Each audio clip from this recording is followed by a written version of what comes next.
పిచ్చా? పూరి ఇంట్లోనే ఉంది. గగన్ ఏ క్షణంలోనైనా రావచ్చు. ఇప్పుడు మీరెందుకు వచ్చారు?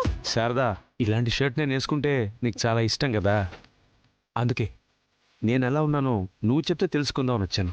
ఏంటి, అది కనుక్కుందామని ఇక్కడ దాకా వచ్చారా? అసలు మీకు బుద్ధుందా? ఉదయం జరిగింది సరిపోదా? గగన్ కంట్లో పడి మీతో పాటు నన్ను కూడా వాడితో చివాట్లు కాయిస్తారా ఏంటి? శారదా, ఇన్ని డైలాగులు చెప్పే బదులు అసలు నేను ఈ షర్ట్లో బాగున్నానా లేదా అని ఒక్క మాటలో చెప్తే అయిపోయేదిగా. బాగున్నారు, చాలా బాగున్నారు. చాలా ఇక బయలుదేరండి. ఈ ముక్క అడగడానికైతే మీరు రానవసరం లేదు. ఈ డ్రెస్తో దిగిన ఒక్క ఫోటో పెట్టుంటే చెప్పేసేదాన్ని. అంటే వాట్సాప్లో రిప్లై పెడితే ఇప్పుడు తమరు లైవ్లో ఇస్తున్న ఎక్స్ప్రెషన్స్ నాకు కనిపించవు కదా, అందుకే నేరుగా వచ్చా. ఓ స్వామి, మీకొక దండం. మీరు వెళ్తే వెళ్ళండి, లేకపోతే ఇక్కడే ఉండి మన వాడికి కనపడి తిట్టి తినండి. నేనైతే వెళ్ళిపోతున్నాను. ఒక సూపర్ గుడ్ న్యూస్ తో వచ్చాను, వినాలని లేదా? లేదు, ఏదైనా ఉంటే రేపు మాట్లాడదాం.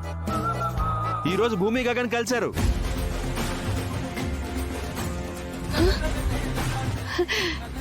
నిజంగానా? నిజంగా. ఎక్కడ కలిశారు? దగ్గరకు వస్తే చెప్తా. చెప్పండి, ఎక్కడ కలిశారు? ఆఫీస్లో. ఎవరు ఆఫీస్లో? ఇంకెవరు, మన గగన్ ఆఫీస్లో. వాడి ఆఫీస్కి భూమి ఎందుకెళ్ళింది? వాడు పిలిచాడా? పిలవకుండానే వెళ్ళింది. వాడి పిఏ పోస్టులకి ఇంటర్వ్యూలు అవుతున్నాయి. భూమి కూడా వెళ్ళింది. మన గగను భూమికి పిఏగా ఉద్యోగం కూడా ఇచ్చాడు. షాక్ అయ్యావు కదా? ఇది తెలిసినప్పుడు నేను కూడా ఎగ్జాక్ట్ గా ఇలాగే షాక్ అయ్యాను. అవును, మీకెలా తెలిసింది?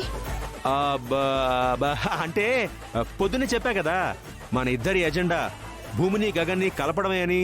అందుకే భూమి మీద ఒక కన్నేసి ఉంచాను. తన ఇంటర్వ్యూకి వెళ్తుంటే ఫాలో అయ్యి తెలుసుకున్నాను. అయినా మన వాడంటే ఇష్టం లేనప్పుడు వద్దు, ఇష్టం ఉంది. పొద్దున్నే చెప్పాగా, ప్రేమే లేదు. సరే, మీరు చెప్పినట్టే ప్రేమ లేనప్పుడు మరి వాడి దగ్గరికి ఉద్యోగానికి ఎందుకు వెళ్ళినట్టు? శ్రీరామచంద్ర, శారద గారు, మిమ్మల్ని అప్పుడప్పుడు బుర్ర వాడమని చెప్తూ ఉంటాను, కానీ మీరు వాడరు కదా. ఇప్పుడు గగన్ గాడు ఎవరికైనా పడిపోతాడేమోననే భయంతో భూమి వాడికి కాపలాగా వాడి దగ్గరే పిఏగా చేరింది.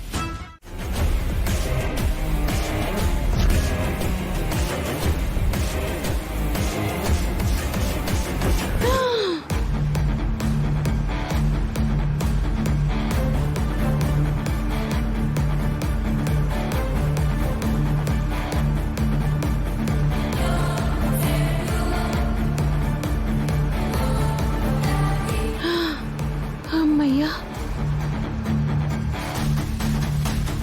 దేవుడా రక్షించావు.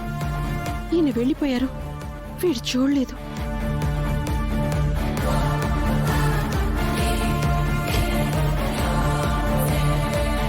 అమ్మా, నువ్వేంటి బయటున్నావు? అది కూరగాయల బండి దగ్గరికి వెళ్ళాన్రా. బాగా లేవు, అన్ని పుచ్చులే, అందుకే తిరిగి వచ్చేస్తున్నాను. అవునా, సరే పద. అమ్మా, భూమి విషయంలో పొరపాటు పడింది మనం, ఇబ్బంది పడింది తను. తన మనసేంటో తెలుసుకోకుండా ఆశపడ్డం మన తప్పు. మనం చేసిన తప్పుకి అవతలి మనిషిని నిందించటం కరెక్ట్ కాదు అని నువ్వు చేసిన తప్పుని తనపైన వేసుకుని నింద భరించాడు. అది వాడి గొప్ప మనసు. భూమి ఎక్కడైనా ఎదురు పడితే తనని హేట్ చెయ్యొద్దు, ఒకప్పటి భూమిలాగే చూడండి అని నాకు చెప్పాడు. అని నా కొడుకు చెప్పిన మాటకి కట్టుబడి ఇప్పుడు నేను నీ ఎదురుగా నిలబడి మాట్లాడుతున్నాను. ఎందుకు పిలిచావో అది మాత్రం చెప్పు.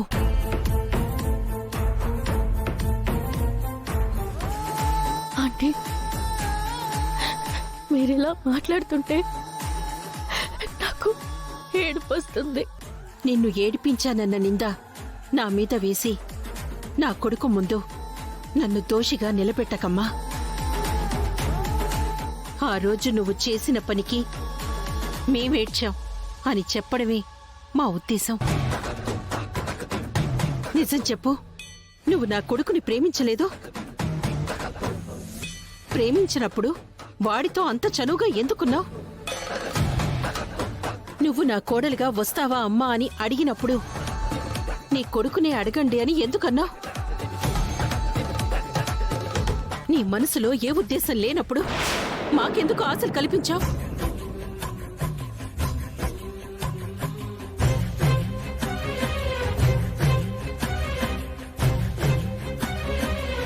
జరిగిన దానికి మీరెంత బాధపడుతున్నారో నేను అంతకంటే ఎక్కువ బాధపడుతున్నాను ఆంటీ.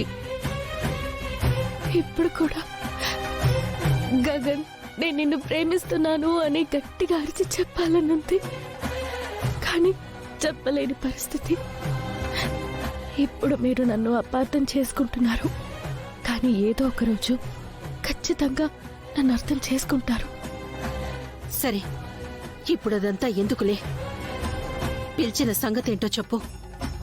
నేను మీ అబ్బాయి దగ్గర జాబ్ చేస్తున్నాను, తెలుసా ఆంటీ? తెలుసు. కన్నవారి ప్రేమని వెతుక్కుంటూ